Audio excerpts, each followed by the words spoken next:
हर सफर का साथी मिराज पराठा के साथ साथ उपलब्ध है मिराज नमकीन 400 ग्राम के बड़े पैक में। घर बैठे ऑर्डर कीजिए www.mirajonlinestore.com। मिराज पराठा और मिराज नमकीन।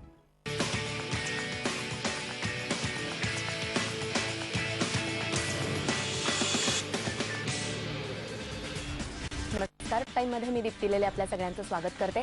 आज टॉक टाइम मध्ये आपण बोलणार आहोत सोरायसिस या विषयावरती। हा एक प्रकारचा त्वचा विकार आहे। सोरायसिस त्वचा विकार आणि यावरती आयुर्वेदाच्या माध्यमातून आपण कसे उपचार करू शकतो, मागची कारणं काय काय आहेत आणि उपचार काय काय आहेत ते सगळं जाणून घेणार आहोत। त्यासाठी आपल्या स्टुडिओमध्ये आज उपस्थित आहेत वैद्य अतुल देशमुख। आपण पहिले त्यांचं स्वागत करूया। नमस्कार सर। नमस्कार। कार्यक्रमामध्ये आपलं स्वागत आहे। वैद्य अतुल देशमुख हे आयुर्वेदाचार्य आहेत। विश्वगंध सुपर स्पेशालिटी हॉस्पिटलमध्ये तज्ञ थेरपिस्टद्वारे स्त्री आणि पुरुष रुग्णांसाठी स्वतंत्र पंचकर्म चिकित्सा उपलब्ध आहेत। विश्वगंध सुपर स्पेशालिटी हॉस्पिटलमध्ये ते एमडी आहेत, कार्यरत आहेत। तिथे ऍडमिट होऊन जर तुम्हाला काही उपचार करून घ्यायचे असतील तर आंतररुग्ण विभाग तिथे उपलब्ध आहे आणि रुग्णांसाठी लागणारी सगळी जी औषधं असतात ती शास्त्रोक्त पद्धतीने स्वतः तिथे तयार केली जातात, त्यांच्यातर्फे तयार केली जातात। त्यामुळे आपण आज त्यांच्याकडून जाणून घेणार आहोत की हा सोरायसिस हा नक्की काय त्वचा विकार आहे, कशामुळे हा होतो आणि त्यावरती उपचार काय आहेत। जर तुम्हाला सुद्धा काही शंका असतील, तुम्हाला काही प्रश्न विचारायचे असतील तर तुम्ही जरूर आम्हाला फोन करू शकता। संपर्कासाठी आमचा दूरध्वनी क्रमांक आहे 66899263 022 हा आहे एसडी कोड मुंबई बाहेरच्या प्रेक्षकांसाठी। आपण डॉक्टरांकडून जाणून घेऊया। डॉक्टर, सगळ्यात सुरुवातीला आम्हाला सांगा की सोरायसिस म्हणजे नक्की काय आहे, म्हणजे हा त्वचा विकार होतो म्हणजे नक्की काय होतं। ऍक्च्युली सोरायसिस किंवा कुठलाही त्वचा विकार होतो म्हणजे काय होते हे समजून घेण्यापूर्वी आयुर्वेदानुसार मनुष्य शरीर समजून घेणं खूप महत्त्वाचं आहे। आयुर्वेदानुसार आपले शरीर हे 3 दोष वात पित्त व कफ, सप्तधातू रस रक्त मांस मेद अस्थि मज्जा व शुक्र, त्रिमल मन आत्मा व पंच ज्ञानेंद्रियामार्फत तयार झालेलं असतं। त्यातले प्रामुख्याने पित्त व कफ दोषाचं जर संतुलन शरीरातलं बिघडलं किंवा त्यांचं प्रमाण वाढलं अगर कमी झालं त्याला वाताची जर जोड असेल आणि प्रामुख्याने सप्तधातूंपैकी रक्तधातूचा जर शरीरात काही दोष निर्माण झाला, रक्तामध्ये जर काही बिघड निर्माण झाला तर सोरायसिस किंवा सर्व प्रकारचे त्वचेचे आजार निर्माण होत असतात। आता रक्ताचा एवढा जवळचा संबंध का आहे सोरायसिस मध्ये हे जाणून घेणं खूप महत्त्वाचं आहे। ज्यावेळेस आपण आईच्या गर्भामध्ये असतो त्यावेळेस आपल्या रक्तापासून त्वचेची निर्मिती होत असते। ज्याप्रमाणे आपण दूध तापवले की दुधावर साय तयार होते त्याच पद्धतीने रक्ताच्या पाकापासून त्याची जी निर्मिती होते असं आयुर्वेद सांगतो। त्याच्यामुळे कुठलेही चुकीचं खाणं वागणं जर आपलं असेल तर त्याचा प्रामुख्याने परिणाम होतो रक्तावर सुरुवातीला होतो। रक्त खराब झाले की मग त्वचा लवकर खराब व्हायला लागते आणि त्यातच मग सोरायसिस किंवा सर्व प्रकारच्या त्वचेच्या आजारांची निर्मिती होत असते। ही सोरायसिसची प्रमुख म्हणजे समजून घेताना रक्ताचा विचार प्रामुख्याने करावा लागतो सोरायसिस याच्यामध्ये। बरोबर, हा एक रक्त हा एक मुख्य घटक झाला, पण त्या व्यतिरिक्त इतर काही कारणं आहेत की ज्याच्यामुळे सोरायसिस सारखा त्वचा विकार होतो। हा, रक्त हा प्रमुख घटक झाला पण त्याच्यामध्ये प्रामुख्याने चुकीचं खाणं वागणं त्याला सगळ्यात प्रमुख कारण आहे सोरायसिस किंवा सर्व त्वचेच्या विकाराच्या निर्मितीमध्ये। बरोबर। आणि मग याला आयुर्वेदामध्ये कुष्ठ असं म्हटलं जातं। त्याचे एकूण 18 प्रकार येतात। तर 7 महाकुष्ठ व 11 शूद्रकुष्ठ।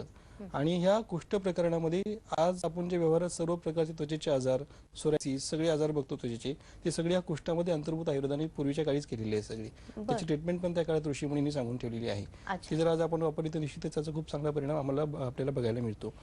आणि या कुष्ठाच्या व्यतिरिक्त आणि 2-3 प्रकार आपल्याला व्यवहारात दुसरे बघायला मिळतात ते पण त्याचंही आयुर्वेदात वर्णन केले आहे। ते प्रकार म्हणजे श्वित्र किंवा आपण सफेद कोड म्हणतो, त्याच पद्धतीने दारुणक नावाचा एक आजार असतो ज्यामध्ये डोक्यात कोंडा खूप होतो आणि त्याला आयुर्वेदात दारुणक असं म्हटलेलं आहे। त्यालाच व्यवहारामध्ये स्काल्प सोरायसिस असं म्हटलं जातं। तर असे वेगवेगळे प्रकार आयुर्वेदामध्ये फार पूर्वीपासून सांगितलेले आहेत सोरायसिस आणि त्वचा विकाराचे। बरोबर, म्हणजे हे सगळे आधीपासून आपल्याकडे आहे, आता आपल्याला हळूहळू पुन्हा एकदा माहिती होत उकल व्हायला लागली। बरोबर, पण मग शरीरात नक्की काय, आता जसा कोंडा दिसायला लागतो तो म्हणाल किंवा एखादा पांढरा डाग दिसणं, तर नक्की काय काय बदल व्हायला लागतात शरीरामध्ये। ऍक्च्युली कसं असतं की आपण जे अन्न खातो त्या अन्नापासून आहार सुरुवातीला तयार होत असतो। त्या आहार रसापासून शरीराचं पोषण होत असतं आणि जर अन्न चुकीचं असेल तर चुकीच्या अन्नामुळे शरीरातला आहारच दूषित किंवा खराब तयार व्हायला लागतो। त्याच्यामध्ये क्लेद तयार होतो किंवा एक आम नावाचा विषारी घटक तयार व्हायला लागतो। तो दूषित घटक शरीरातले सगळे रसापासून शुक्रापर्यंत जी सप्तधातू मी आपल्याला सांगितली त्या सप्तधातूंची त्याच्यामुळे दुष्टी तयार होते किंवा त्यांचं बॅलन्स बिघडतो आणि त्यातनं मग त्याच्यामध्ये दोष येऊन सर्व प्रकारचे त्वचेचे आजार किंवा सोरायसिस व्हायला लागतात। बरोबर, मग हे सोरायसिस होण्यामागचं कारण आहे, पण समजा आता एकदा व्हायला लागला एखादा त्वचा विकार तर आपल्याला नक्की काय म्हणजे सुरुवात झाली, लक्षणं काय दिसायला लागतात, कसं कळणार की आपल्याला आता काहीतरी असा आजार व्हायला लागलाय किंवा हा विकार व्हायला लागलाय असं? ऍक्च्युली कसं असतं, कुठलाही आजार एकदम होत नाही. बरोबर. ते आजार 2 स्टेजेसमध्ये होतो. त्याला आम्ही रूपावस्था म्हणतो. उरूपावस्था असं आयुर्वेदामध्ये म्हटलेलं आहे. पुरुरूपावस्था म्हणजे कुठलाही आजार होण्यापूर्वी शरीरामध्ये जे बदल दिसतात त्याला पुरुरूपावस्था असं म्हटलं जातं. आणि ज्यावेळेस तो आजार व्यक्त होतो त्याला रूपावस्था किंवा लक्षण स्वरूप आपण आपल्याला लक्षात येतं. तर पुरुरूपावस्थेमध्ये त्वचेच्या आजारांमध्ये किंवा सोरायसिसमध्ये प्रामुख्यानं आपली स्किन, त्वचा जी असते, त्वचा खूप गुळगुळीत होणं किंवा एकदम सॉफ्ट, खूप स्मूथ होणं, ती खूप खरखरीत होणं किंवा कोरडी होणं, फार त्वचेला घाम जास्त येणं किंवा घाम बिलकुल न येणं, त्वचेचा रंग बदलणं, त्वचेची आग होणं, तिला खाज येणं किंवा तिथं टोचल्यासारख्या वेदना होणं, त्याचबरोबर अंगावर पित्त उठणं, एखादी जखम जर झालेली असेल ती जखम लवकर न भरणं किंवा भरली आणि त्याला जरी काही थोडंसं कारण जरी मिळालं पुन्हा, तर ती पुन्हा त्याचं जोर वाढणं जखमेचा, अशा प्रकारची लक्षणं प्रामुख्यानं आजार होण्याच्या पूर्वी, सोरायसिस पूर्वी किंवा त्वचेच्या आजारापूर्वी शरीरामध्ये होत असतात. त्याचबरोबर थोडेसे श्रम केले तरी खूप दम लागणं ही त्याचं एक पुरुरूपावस्थेमध्ये लक्षण असतं. ज्यावेळेस ही लक्षणं शरीरामध्ये खूप जास्ती प्रमाणात म्हणजे आजार जास्ती शरीरात वाढायला लागतो, त्याचा जोर शरीरात वाढायला लागतो, त्यावेळेस तो आजार शरीरामध्ये पसरतो आणि तो लक्षण स्वरूपात आपल्याला दिसतो. त्यावेळेस आपण आजारी पडणं किंवा हे सोरायसिस झालं वगैरे असं आपण म्हणतो. तर त्याची लक्षणं जी असतात त्यात प्रामुख्यानं डोक्यामध्ये कोंडा येणं ही त्याची सुरुवात असते. जनरली सर्व प्रकारच्या सोरायसिसमध्ये डोक्यातनं कोंडा होण्यापासून सुरुवात होत असते. तर डोक्यामध्ये कोंडा येणं त्याचे 2 प्रकार येतात पुन्हा, ओला कोंडा आणि कोरडा कोंडा. त्याचबरोबर अंगावर लाल काळी चट्टी उठणं, त्या चट्ट्यांना तिथं खूप कोंडा येणं, त्यातनं त्याला खाज खूप येणं आणि खाजवल्यानंतर त्यातनं असं कोरडा कोंडा पडतो. त्याचबरोबर त्वचा फाटते, त्वचेवर सूज यायला लागते, अंगाला काही प्रमाणात सूज येते. त्याच पद्धतीने आपले जे सर्व सांधे असतात, तर ज्यावेळेस हा आजार शरीरामध्ये जास्ती प्रमाणात बळावतो त्यावेळेस सांध्यांमध्ये दुखावा येतो, सांधे सुजतात किंवा हाडांमध्ये वाकडेपणा यायला लागतो. त्यालाच सोरायटिक आर्थ्रोपॅथी असं म्हटलं जातं. आणि आयुर्वेदामध्ये जे अस्थिगत आणि मज्जागत कुष्ठ म्हणून सांगितलेलं आहे, त्या अस्थिगत व मज्जागत कुष्ठातली लक्षणं व सोरायटिक आर्थ्रोपॅथी लक्षणं जवळपास बहुतांश मिळती जुळती असतात. त्याच्यामुळे प्रामुख्यानं ज्यावेळेस आजार जास्ती बळावतो शरीरामध्ये त्यावेळेस हाडांपर्यंत जाऊन ही लक्षणं आपल्याला सगळी दिसायला लागतात. त्या पद्धतीने लक्षणं सगळी त्याच्यात दिसतात. बरोबर आहे. आणि ह्याला काही वयाची हे आहे की कुठल्या वयापासून हे सुरुवात होते किंवा असं काही, त्याला कुठल्या वयात खास करून त्वचा विकार होतात असं काही असतं का? ऍक्च्युली चुकीचं खाणं पिणं ज्यावेळेस सुरू होईल त्यानंतर तो आजार होणार. मग तो लहान वयात पण दिसू शकतो किंवा मोठ्या माणसांमध्ये, अति म्हाताऱ्या माणसांमध्ये पण, आपल्याला वृद्धांमध्ये पण दिसू शकतो तो. बरोबर. आणि मानसिक आपल्या आरोग्याशी याचा कितपत संबंध आहे? कारण हल्लीच्या काळात ताण खूप वाढतोय, तर त्याच्याशी ताणाशी संबंध काही आहे सोरायसिसचा? हो, नक्कीच खूप जवळचा संबंध आहे. कारण क्रोधात पित्तम असं आयुर्वेदामध्ये सूत्र आहे. म्हणजे एखादा माणूस चिडला की त्याचं पित्त वाढतं आणि पित्त वाढलं की पित्तामुळे रक्त लवकर खराब होतं. कारण पित्ताचा व रक्ताचा आश्रय संबंध आयुर्वेदामध्ये सांगितलेला आहे. म्हणजे रक्त खराब झालं की त्यापासून पित्त बिघडतं व पित्त बिघडली की रक्त बिघडतं. पण रक्तापासून पित्ताची निर्मिती होत असते. त्यामुळे चिडल्यानंतर ज्यावेळेस त्याचं पित्त वाढेल ते रक्ताला खराब करेल, रक्त लगेच त्वचेला खराब करणार, असं एक सूत्र असतं. त्याचबरोबर स्ट्रेस, टेन्शन्स, हल्ली आपण बघतो की IT सेक्टरमध्ये काम करणारी बरीच लोक असतात, जॉबवर बरीच लोक असतात, घरामध्ये आणि ताणतणाव असतात. या सर्वांचा परिणाम म्हणून शरीरातला वात व पित्त दोषांचं प्रमाण शरीरातलं वाढतं. ते वाढल्यानंतर ते रक्ताला खराब करतं. रक्त खराब झालं की त्वचेचे आजार निर्माण व्हायला सुरुवात होत असते. बरोबर आहे. पण हा मग आजार अनुवंशिक असतो, येतो असा घरामध्ये? प्रायः सर्व आजार अनुवंशिक आयुर्वेदामध्ये सांगितलेले आहेत. पण त्याला एक अट आहे की ज्यावेळेस तो गर्भ राहतो, गर्भ राहण्यापूर्वी जर आईला किंवा वडिलांना त्याचा त्वचेचा आजार असेल तर तो त्या म्हणजे पुढच्या पिढीमध्ये तो अनुवंशिक स्वरूपामध्ये जाऊ शकतो. पण मग त्याच्यासाठी आपण काही काळजी घेऊ शकतो? नक्कीच. कसं आहे, ज्यावेळेस गर्भधारणा करण्याचे दाम्पत्य इच्छुक असतं, गर्भधारणेपूर्वी जर त्यांनी त्यांची प्रकृती जवळच्या वैद्याला दाखवून घ्यावी आणि त्यांना असलेले आजारपण सगळी त्यानुसार जाणून घ्यावी वैद्याकडनं.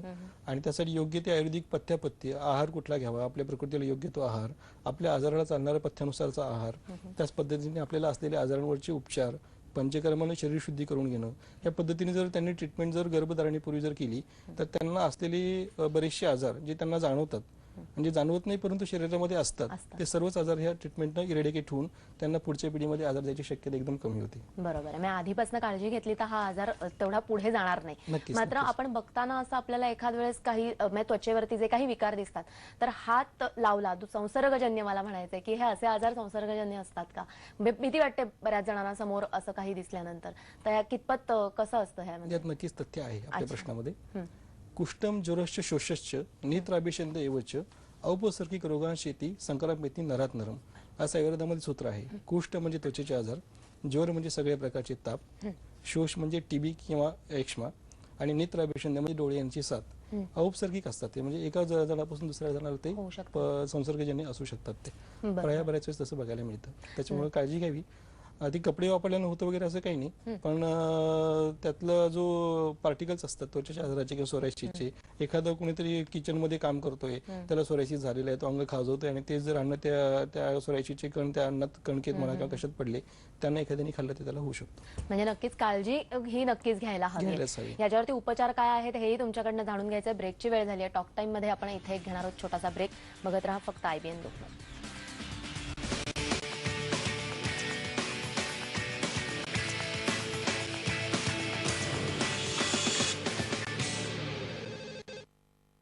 एरियल चॅलेंज मध्ये बनवूया स्टफ्ड रोटी. आता हे डाग वाळवूया. वाळलेले डाग निपटून काढणं इम्पॉसिबल आहे. चला पाहूया. एरियल मध्ये आहे बार, ब्रश आणि ग्लू ची शक्ती, जी घट्ट झालेल्या डागांवरही बेस्ट स्टेन रिमूव्हल देते एका वॉश मध्ये. Yes, no, maybe, well, don't know, not sure, confused. Well, no more confusion from tomorrow. The New India Insurance Company Limited. Henry ji sir, shot लेके आना. Shot okay. आपके शॉट. Not this. फुसफुस.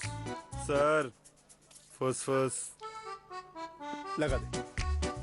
पागल कुत्ते ने काटा मुझे. अंदर आ. ये है मेरा shot. Layer shot fragrant body spray. Layer shot, clear fragrance और कुछ नहीं. चांगल्या सफाईसाठी जोरजोरात ब्रश करणं त्रासदायक होऊ शकतं. डेंटिस्ट सोबत डिझाईन केलेला ओरल बी सेन्सिटिव्ह सुपर थिन ब्रश 20 पट पर्यंत अधिक पातळ ब्रिसल्स टिप्स प्लाकला प्रत्येक कोपऱ्यातून हटवतो, हिरड्यांना नुकसान न पोहोचवता. ट्राय करा ओरल बी सेन्सिटिव्ह सुपर थिन. हर सफर का साथी मिराज पराठा के साथ साथ उपलब्ध है मिराज नमकीन 400 ग्राम के बड़े पैक में. घर बैठे ऑर्डर कीजिए www.mirajonlinestore.com. मिराज पराठा और मिराज नमकीन. या महिन्यात सगळं जग गुलाबी झालं आणि माझ्या आयुष्यात साधं गुलाबाचं फूल देणारं सुद्धा कोणी नाहीये. मी श्रीकेत. हा आमच्या कॉलेजचा मित्र आहे. मी आणि नुपूर ह्याच्यावर जाम हसायचो.